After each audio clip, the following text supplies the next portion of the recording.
मेरी फसल मेरा ब्यौरा पोर्टल पर पंजीकरण की तारीख 31 अगस्त तक बढ़ाई जाए। लखविंदर सिंह ओलख। सिरसा में कृषि एवं किसान कल्याण विभाग द्वारा संचालित स्कीमों का लाभ लेने व क्षतिपूर्ति पोर्टल पर आवेदन करने के लिए किसान मेरी फसल मेरा ब्यौरा पोर्टल पर कॉमन सर्विस सेंटर या मोबाइल ऐप के माध्यम से पंजीकरण करवाना अनिवार्य है। लखविंदर सिंह ओलख ने बताया कि हरियाणा सरकार द्वारा मेरी फसल मेरा ब्यौरा पोर्टल पर पंजीकरण करवाने की अंतिम तिथि 31 जुलाई 2023 निर्धारित की गई है, लेकिन बहुत सारे किसान इस पोर्टल पर अपना पंजीकरण नहीं करवा सके हैं। पिछले कई दिनों से पोर्टल के बार बार हैंग होने की वजह से भी किसानों को दिक्कतें आ रही हैं। इसके अलावा कई इलाकों में आई बाढ़ के कारण भी किसान पंजीकरण नहीं करवा पाए। ओलख ने कहा कि 31 जुलाई दोपहर तक हरियाणा में लगभग 56% किसानों ने अपनी फसल का पंजीकरण कराया है, जबकि सिरसा जिले में अभी तक 51% किसानों ने ही मेरी फसल मेरा ब्यौरा पोर्टल पर अपना फसल का पंजीकरण करवाया है। इसलिए सरकार से अपील है कि पंजीकरण की समय सीमा 31 अगस्त तक बढ़ाई जाए, जिससे कि सभी किसान अपनी फसल का पंजीकरण करवा सके। जिले में बाढ़ व वर्षा से काफी क्षेत्र में फसलें खराब हुई हैं। फसल खराब का मुआवजा लेने के लिए किसान मेरी फसल मेरा ब्यौरा पोर्टल पर पंजीकरण करवाने उपरांत ई क्षतिपूर्ति पोर्टल पर फसल खराब का ब्यौरा दर्ज करवा सकते हैं। ओलख ने बताया कि किसान मेरी फसल मेरा ब्यौरा के पंजीकरण के माध्यम से ही ई क्षतिपूर्ति पोर्टल पर आवेदन कर सकता है। इसलिए जो किसान अभी तक अपनी फसल का पंजीकरण नहीं करवा पाए, वे तारीख बढ़ाने से अपनी फसल का पंजीकरण पोर्टल पर करवा सकें।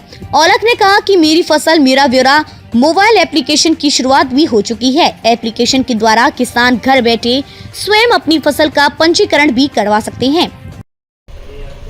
साथियों, हरियाणा सरकार द्वारा जो फसलों के पंजीकरण के लिए पोर्टल बनाया गया है मेरी फसल मेरा ब्यौरा, उस पर अपनी फसलों का पंजीकरण करवाने के लिए किसानों को 31 जुलाई तक समय दिया गया था, जो कि आज दोपहर तक हरियाणा में सिर्फ 56% किसानों ने अपनी फसल का ब्यौरा उस पोर्टल पर दर्ज करवाया है, जिसमें सिरसा जिले के सिर्फ 51% किसान ही अपना ब्यौरा दर्ज करवा पाए हैं। क्योंकि हरियाणा में पिछले कई दिनों से बाढ़ आई हुई है, बाढ़ के चलते किसान इस ओर ध्यान नहीं दे पाए, और उसके साथ साथ अब अंतिम दिनों में जब ये 31 जुलाई से कई दिन पहले तक ये पोर्टल स्लो हो जाता है और पोर्टल बार बार हैंग होता है।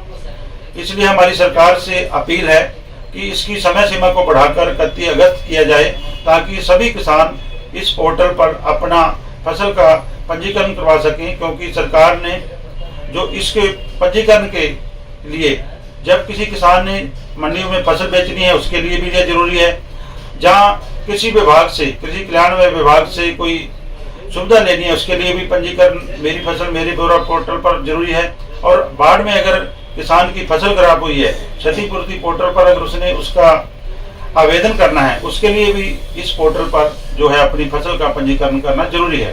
ये हरियाणा सरकार ने किसानों के ऊपर बहुत बड़ा बोझ जो लाद रखा है। हमारी मजबूरी है भी इस पोर्टल पर फसल को दर्ज करवाएं, नहीं तो सभी सुविधाओं से वंचित रह जाते हैं। इसलिए सरकार से अपील है भी इसकी समय सीमा बढ़ाई जाए, क्योंकि 9,60,000 के करीब जो यहाँ एरिया है, 9,60,000 एकड़ जो सिरसा जिले का एरिया लगभग, उसमें से अभी तक 4,87,000 के करीब जो है एकड़ में जो फसल का पंजीकरण हुआ है, अभी जो 49% के करीब रह रहा है, और हरियाणा में भी 44% के करीब जो अभी तक पंजीकरण रहता है। इसके लिए समय सीमा बढ़ाई जाए, और हमारे किसान साथियों से अपील है कि ये भी ध्यान रखें, क्योंकि सरकार आने बहाने से हमें सुविधाओं से वंचित रखना चाहती है, हमारी फसल को खरीदने से भागना चाहती है। इसलिए यह पोर्टल नाम की जो हमारे ऊपर बोझ लादा है, इसको ध्यान में रखते हुए हम सभी समय पर इस पोर्टल पर अपनी फसल का पंजीकरण कराएं, ताकि हम किसी भी सुविधा से वंचित न रहें, अपना हक ले सकें। सिरसा से कश्मीर कंबोज की रिपोर्ट।